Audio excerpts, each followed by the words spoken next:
this Sacramento Cable Television Commission meeting to order for October 6, 2011.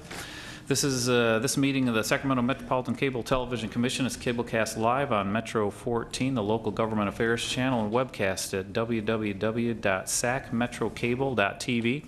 This meeting is closed caption and will be repeated Saturday, October 8th at noon on Channel 14. A video copy will be available for checkout from any library branch. Members of the audience wishing to address the board should fill out a speaker identification form located at the podium and please hand it to the clerk. With that, would the clerk please call the roll? Moran? Here. Turner? Detrick? Here. Fong? Here. Walter from McClashen? Here. McCarty? Natoli? Peters? Here. Schmidt for Peters, I apologize. Aftis for Cerna? Here. Sheedy? Here. Chong for Yi? Here. And ex officio McGarvey. We have a quorum, sir. Okay, and we'll let the record show that Don Natoli has just entered the room. And Lucky you. with that, would everyone rise and please join me in the Pledge of Allegiance? I pledge allegiance to the flag of the United States of America and to the republic for which it stands, one nation, under God, indivisible, with liberty and justice for all. Okay, and item number 1 on our agenda was a planned closed executive session, and I've been informed by our legal counsel that there is no pertinent updated information, so if anybody has any questions, please contact Harriet and she can give you the latest on that. But since our briefing here, no relevant changes. There's Harriet? no relevant updates at this point. Okay, thank you. So with that, we'll move to item number 2. Item number 2 is adoption of resolution number 2011-009, rescinding resolution number 2011-004, confirming the employer's contribution under the PAMCA Act, and adopting replacement resolution number 2011-010, which includes the mandated language necessary. Okay, Bob. Yes, oops. Good afternoon. I'm Bob Davison, your executive director. This item, actually in June, your commission adopted a health contribution resolution along with the budget. CalPERS notified us and said that there was a technicality with the resolution and that certain language regarding Government Code Section 7507 needed to be in the resolution. So, and this language has to do with increases to retirement costs and post-employment benefits. The replacement resolution, which is in your package today, was reviewed by CalPERS, and they said it meets their needs. Harriet Steiner's office reviewed it as well.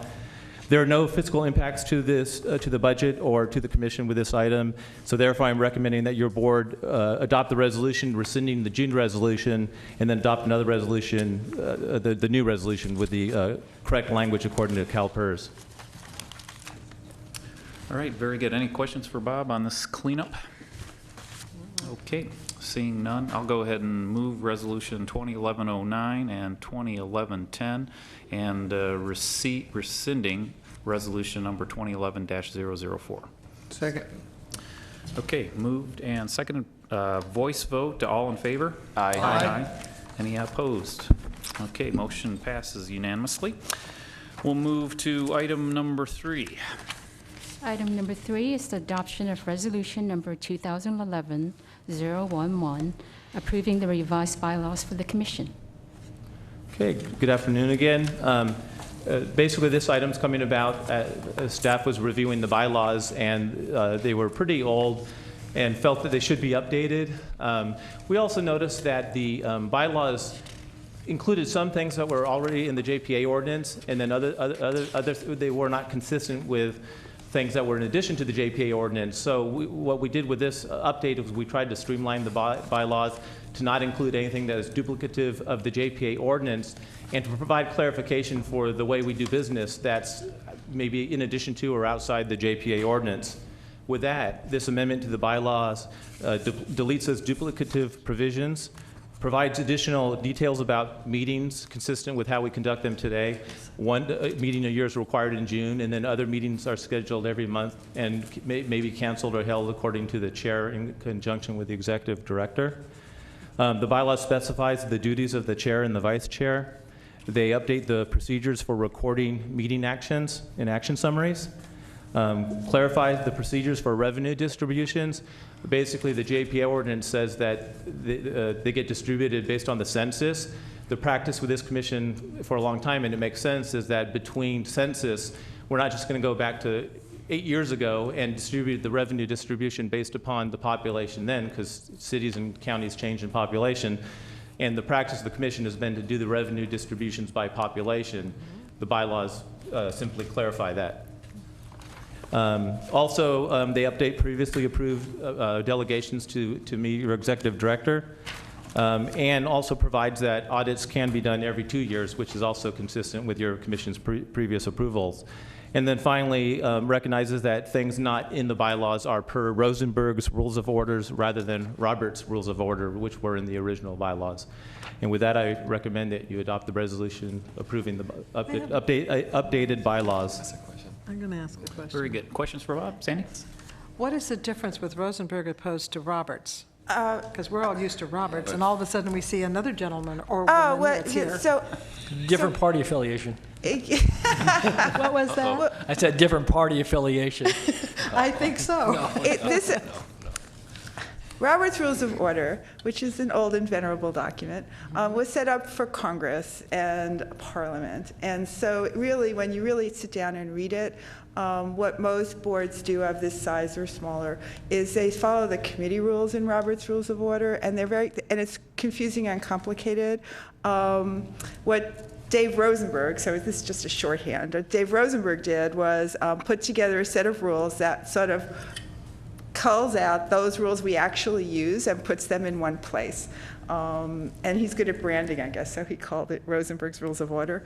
So basically, it covers exactly what we do right now, and it just covers that, and it doesn't include information on like what happens if you have a body of 100. And then it does some other things, like in Robert's Rules of Order, if you really read it, the chair doesn't vote. Now, we all know, because you're all elected officials that, or represent elected officials, that you all vote and you all participate in the debate. And that's what everybody anticipates and expects and wants to do. And so this just clarifies those kinds of things. Who else uses Rosenberg's? Just about every city in the county in Yolo County. They've been published in western cities. Almost every medium-sized city uses them these days. So it's really up to you. I mean, it was just a shorthand rule, way of coming up with a slightly simplified set of rules.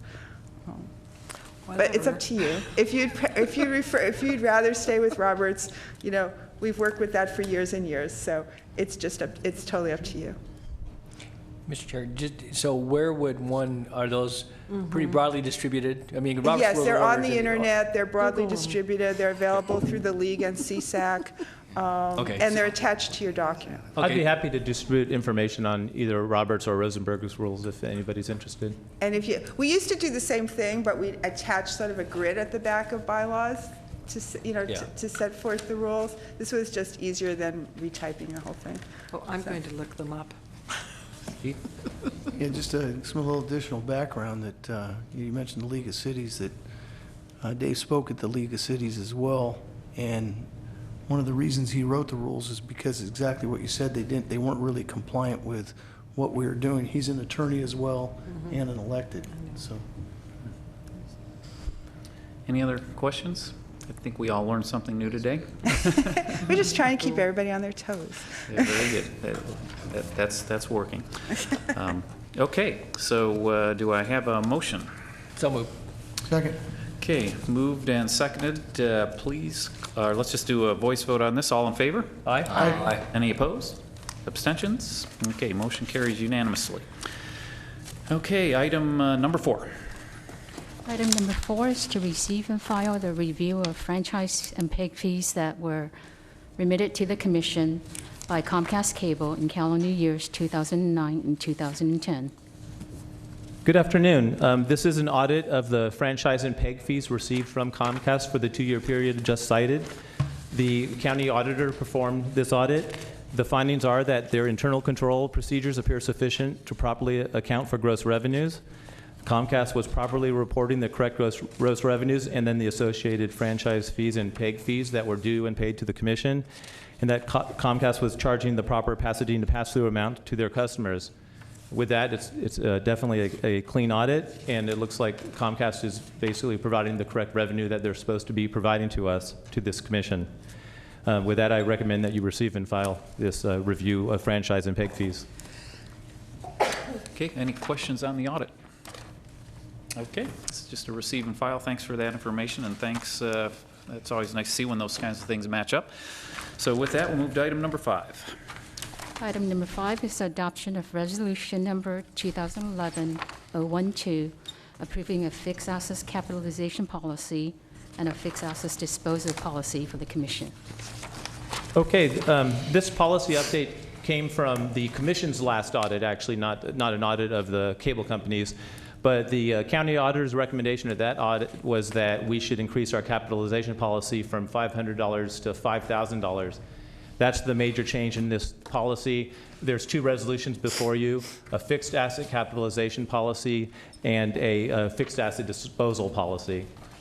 With that, I recommend that you adopt the resolution approving both of these policies.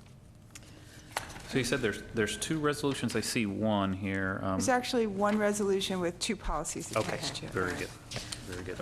Okay, any questions on item 5 here? Move to adopt staff's recommendation. Okay. Moved and seconded. All in favor? Aye. Opposed? I Abstentions? apologize. Can I Oh. ask who second? Second was Derek. Oh, okay. All right, thank you. I should have clarified. And so motion passes unanimously. That'll take us to item number 6, staff reports and miscellaneous items. Our executive director will present status reports on commission matters and miscellaneous items. Okay, thank you. I've got several items, but I'll go through them relatively quickly today. First, I just wanted to report to your commission that the BestNet Phase 2 agreement, and this is for elementary schools, has been signed by all parties and is now an agreement that's in place. And this is supportive of the PEG fee allocation that your commission made, allocating $600,000 a year for 5 years to the BestNet Phase 2 projects, which is to extend BestNet to elementary schools. And certainly Liz Rhodes is here, or Harriet Steiner is here if there's any questions about that. The next item is the city of, we are now in a situation where every cable company in the jurisdiction of the Cable Commission is on a state franchise. The one holdout prior to this was the city of Galt, and that was basically because Comcast never requested for a state franchise in the city of Galt. We felt that they could have done that. They didn't necessarily agree or want to apply for the franchise there, but they've since changed their mind, and now they've applied for, and the PUC has awarded a franchise for the city of Galt. So what that means is, like I said, every cable company or video provider in Sacramento's jurisdiction is now a state franchise. For the city of Galt, that does mean that PEG fees will now be paid. The franchise fees will continue to be 5%, but as with your most of the other jurisdictions, which your commission learned about earlier, under the original franchise agreement, not the whole amount of the 5% could have been passed through to customers. So now with these changes and with Galt becoming a state franchise, the cable customers in Galt will see the 1% PEG fee on their cable bill, and will see the entire 5% franchise fee passed through on their cable bills as well. The city of Galt has been notified of this, and the commission staff notified the city manager of Galt, and Harriet Steiner notified the city attorney of Galt that this was on the way, and we haven't gotten any significant questions back from the city of Galt, so they completely understand this. Any questions on that item? Just a quick one. So they were under the old formula where they got 2 and some half%.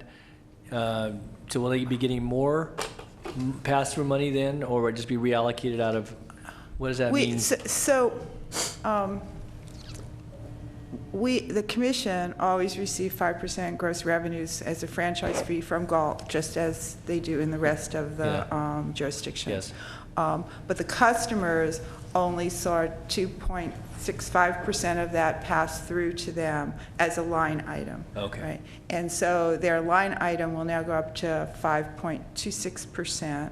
And so that will add to their bill 2.35% approximately. I know the arithmetic's slightly off, but so it'll add that additional amount as a pass-through item to their bill. And then the city of Galt, like all the rest of the jurisdictions, based on your action and the action of all the member agencies, including Galt, to start the 1% PEG fee. Prior to this time in Galt, as we've talked about in the past, because Galt was still on the franchise fee that this commission held, there was no PEG fee in Galt. Now with the transition to the state franchise, that 1% PEG fee will also apply in Galt. So we will get additional revenue from that, but that additional revenue will be passed on as a cost to the subscribers. But the additional revenue will then go to all the member entities, or goes to Galt? This is a tail end of the transfer of the commission's franchise to a state franchise. So all of the revenue will come through to this body and be dealt with in the same manner that you deal with all of your other franchise fee and PEG fee. Okay, so it adds to the cumulative amount, because the 1%'s already been in place in all the other member entities. But the 1% now will get passed on and be collected in Galt as well as other jurisdictions. Correct. And in fact, the commission has made expenditures from the PEG fees in Galt over the last several years as well. Okay, thanks. Okay, any other questions? Okay, next item there, Bob. Okay, I just want to update your commission on a couple of PEG-funded projects that were in this year's budget.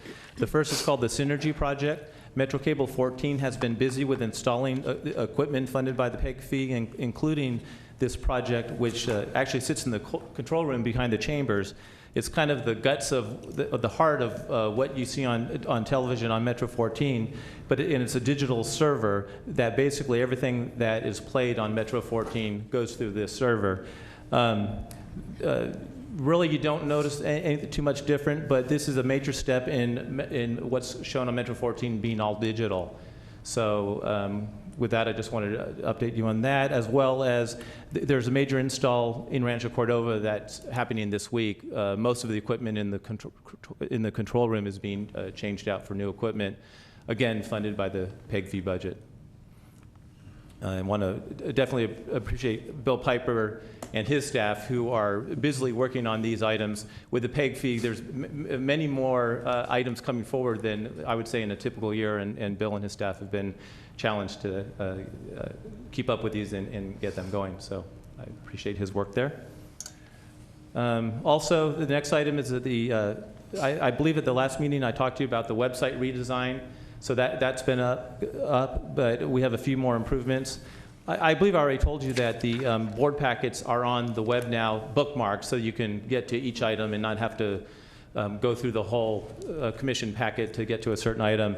But also new, and I know this was not implemented when we talked last, is online cable complaints. So certainly people can call with their cable complaints to Karen's and Katie, but now they can go online and they can simply click a button. It takes you to an online form. It's pretty user-friendly, and your cable complaints can now be submitted on the Commission's website. And the next item is the FCC Notice of Inquiry regarding local government rights-of-way and tower siting policies. Harriet Steiner is going to give you a quick update on this issue. Okay, sure.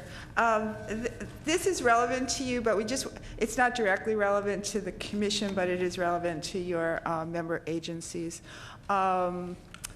6 months or so ago, the FCC decided to look into whether or not it should preempt local control over the rights of way and zoning to help deploy broadband and wireless technology across the country. This has been a huge deal in Washington, and has involved NATOA, which is the national organization that the Commission belongs to, that deals with telecommunications, public telecommunications officials, the National League of Cities, California League of Cities, and many, many other organizations, as well as individual local government.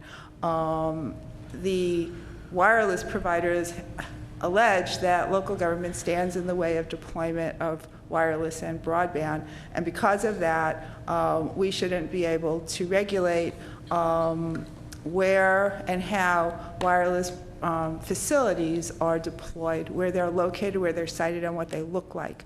And so we wanted to let you know that this was going on. Just recently, on September 30th, all local governments who chose to and the national organizations that represent local governments filed reply comments replying to the allegations that I just outlined, among others.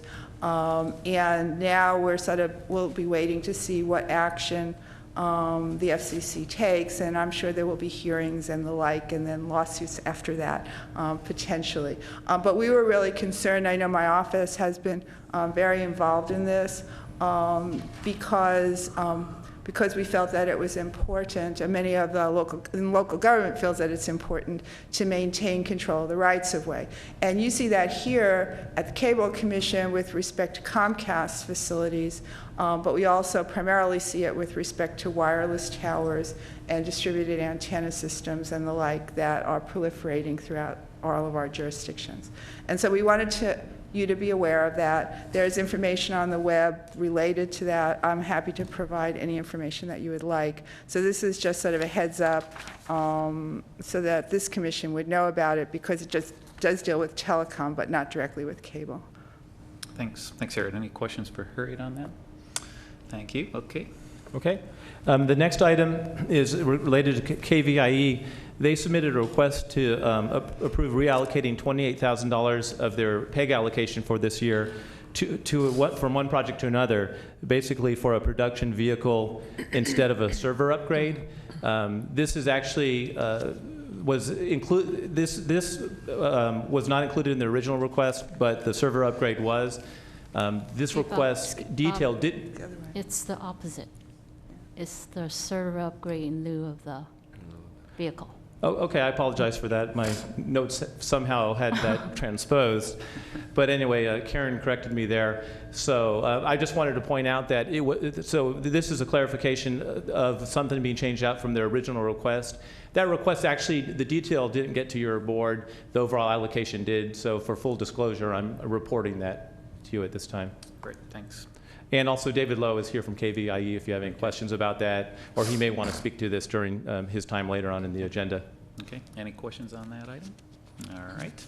Okay, then the final item is 2011 board meetings.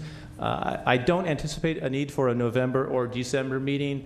The need could come up and we may have to call a meeting, but I don't anticipate it. So with that, I wouldn't recommend that you cancel any of those meetings right now. I think it's likely that both meetings will be canceled, but if not, we'll follow our policy of having the chair canceling the meetings several weeks before the meeting's called. Okay. So you need a motion for that right now then? No, okay, sounds good. You know, just one kind of follow-up semi-related question. Isn't there a lot of work that's going to be done here in this hearing room? And what's the... Yeah, one of the significant PEG projects that was approved by the commission this year was approximately $1 million for a significant upgrade to these board chambers.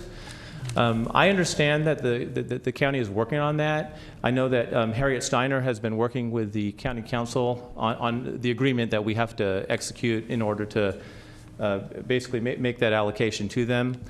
So I believe at one time they anticipated possibly doing that even as early as this December. I don't think that December is going to happen, but I do know that the county is actively working on that. I'm not part of all the discussions of exactly what the schedule is going to be or what the project's going to look like, but I'd be happy to. Oh, I just knew there was going to be some work, and I was just hoping that it hadn't been done yet because I didn't notice any change. I'm sure they would notice that. I can confirm that. Okay, very good. I don't think we can. All right, thanks for that, Bob. Sure. Okay, so any other questions on any of these items? Okay, so we will move to item number 7. Item number 7, I believe Philip Arndt from Comcast is going to present an update on one of their projects. Good afternoon, Philip. Good afternoon.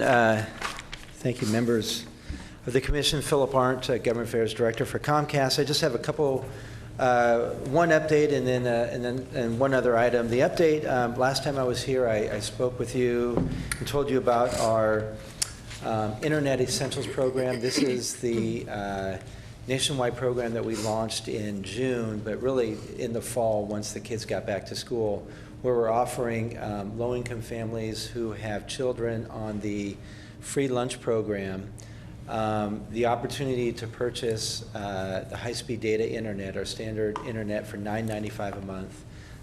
Also to get a computer for $150, and then we also offer training. It's our effort to help close the digital divide, especially the ones that you find in the school where more and more computers are being used as part of the curriculum, both in the school and really after school too, and in the homes. More and more families and teachers, I should say, are going to the computer. And so families who are without a computer and really without access to the internet and also knowledge of just how to use the internet, then the fear is that those students fall behind. And there's a lot of studies that we've looked at that show the reasons why families don't have a computer, and cost is really the number one. And so it's really been exciting in a way to meet with the school districts and community-based organizations and elected officials to let them know about this program. So the update is that we actually, I've met with, and I'm looking around, I think all the school districts, Sacramento, San Juan, Elk Grove. Just today I met with Folsom, Cordova. I'm missing one, Twin Rivers School District. And each one has been very supportive. And all we're really asking them to do is help spread the word. In terms of the sign-up process, they don't need to get involved at all. We have received thousands of inquiries from families requesting information and application to sign up for the program. And from that, we're doing actually quite well in terms of getting families to sign up. But I think as it's a 3-year program, so we're going to be monitoring closely, and I'm hoping in the future months when I come back before you, I can actually maybe have some numbers and statistics and to show you how well it's doing.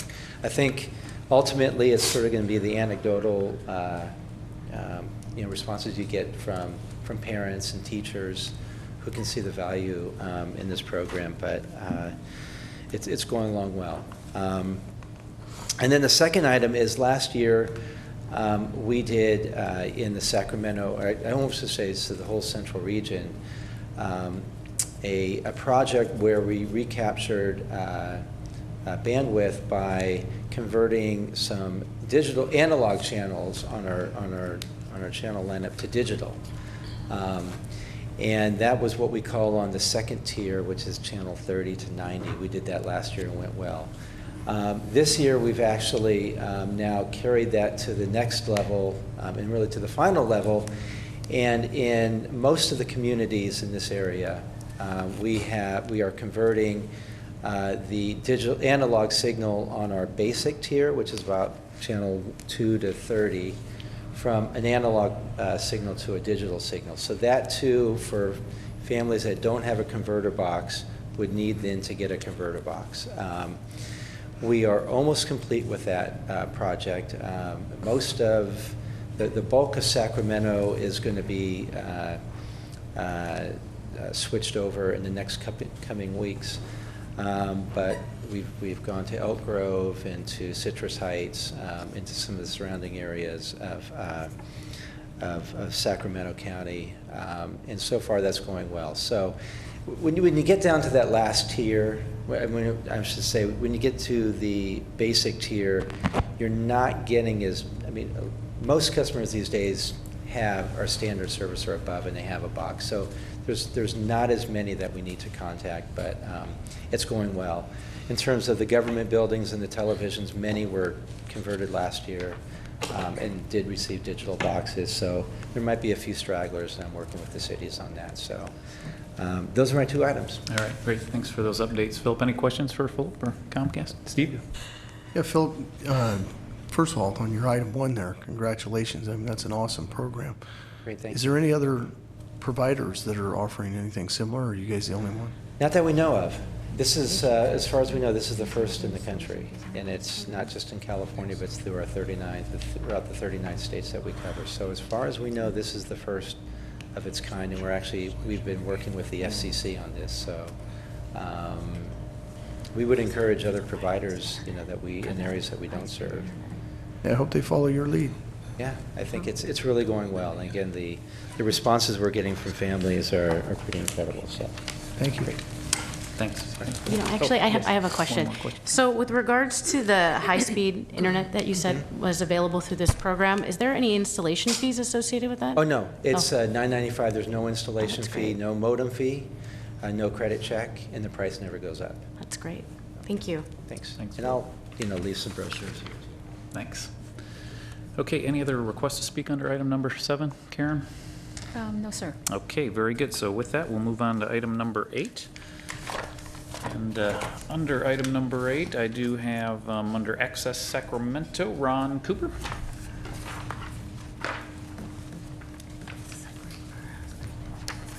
Hello, everyone. Ron Cooper, Executive Director at Access Sacramento. And I think I've left a handout up there for everybody. I think Mr. Natoli and Fong may not have it, but I'll give it to you afterwards.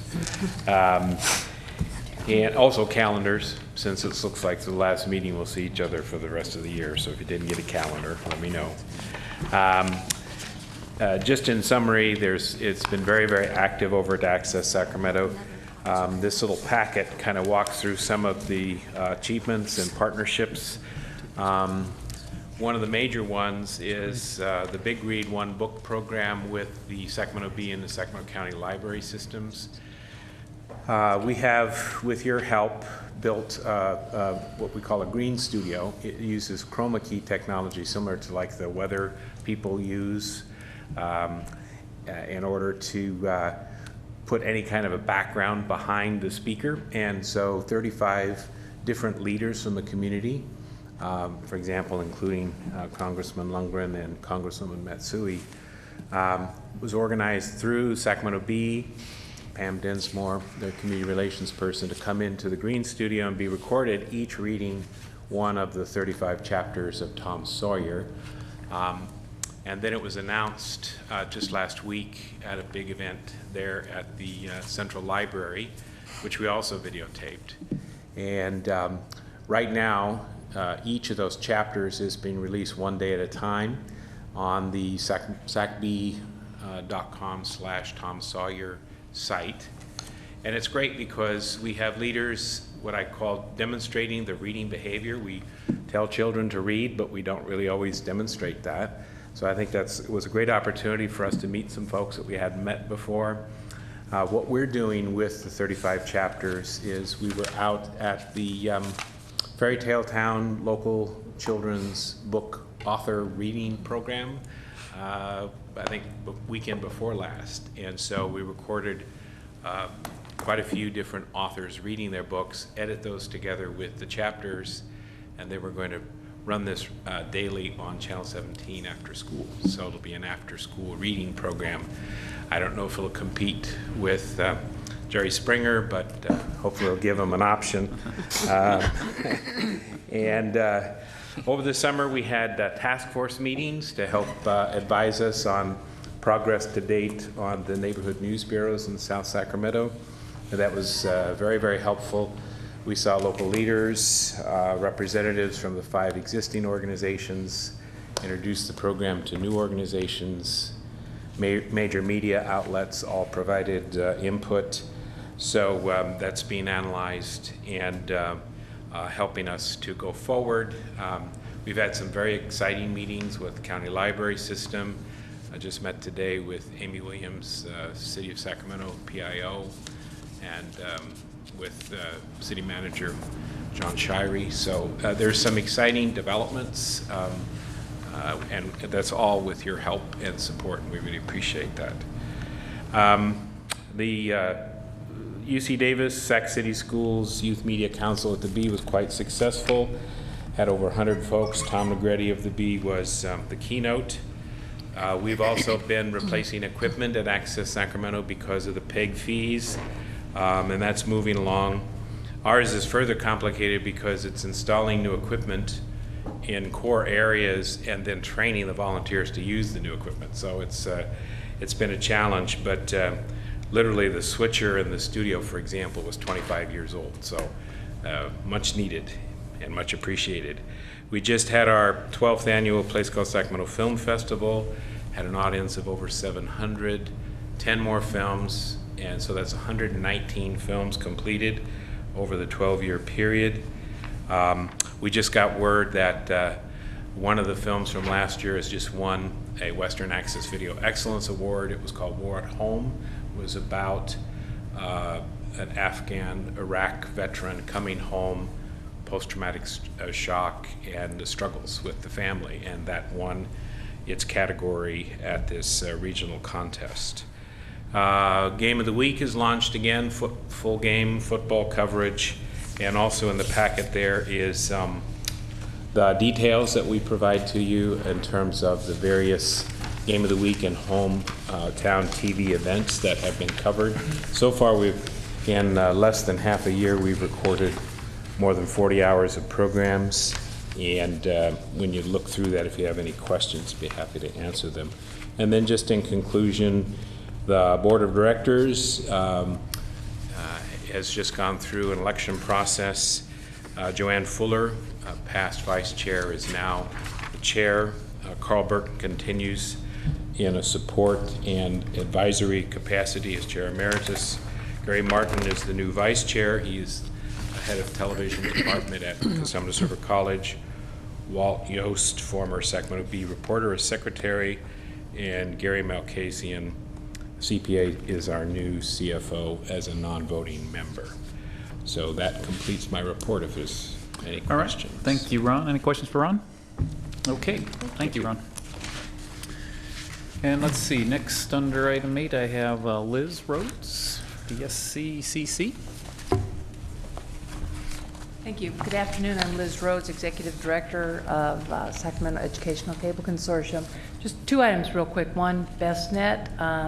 We're moving forward with the elementary schools. Good news is our concern was maybe schools would not be able to come up with funding to do the match.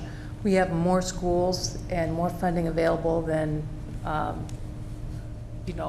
the match amount that you provided for us for this year. So we've given those schools to Comcast. Philip just told me Comcast is out doing the site surveys on all of the 60 schools that we've given them, which are too many. And then we'll go through a process by the end of this year of deciding which one of the schools are the most efficient ones to do for beginning in January. So that's very exciting. In terms of the schools that have already been connected, all the middle schools, high schools, the system is working beautifully. And matter of fact, the districts are dropping the other services that they had been paying for. So that is really good news. And we're seeing a lot of new multimedia, media-rich programming in our schools that we've not seen before. And we have a group of technology directors from this entire region. And BestNet really is becoming quite the enviable resource. And a lot of questions. And they'll be coming your way, Philip, as to how other communities can get something like this. So it's turned out to be just absolutely fabulous. Thank you.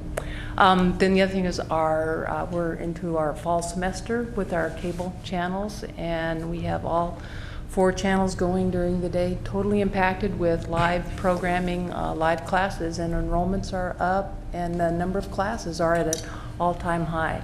So we're real excited about that. Just finished today our planning for spring semester again. Mainly because of our playback system, we're able to accommodate all of the needed classes. all the requests that come in from all the colleges, universities. We have more adult ed programming that we're running through a cooperative from all of the districts. Adult ed programs have been cut drastically. So being able to offer them on the cable system with the help of the County Office of Education is just a phenomenal opportunity. And we're able to rerun them significantly over the weekends as well as early morning and late evening. So with that, things are looking very positive, going along really well for us, and it's again because of the support that you provide and the resources that our schools have been able to use because of you. So thank you. Great, thank you, Liz. Thanks for that update. Any questions of Liz? Okay.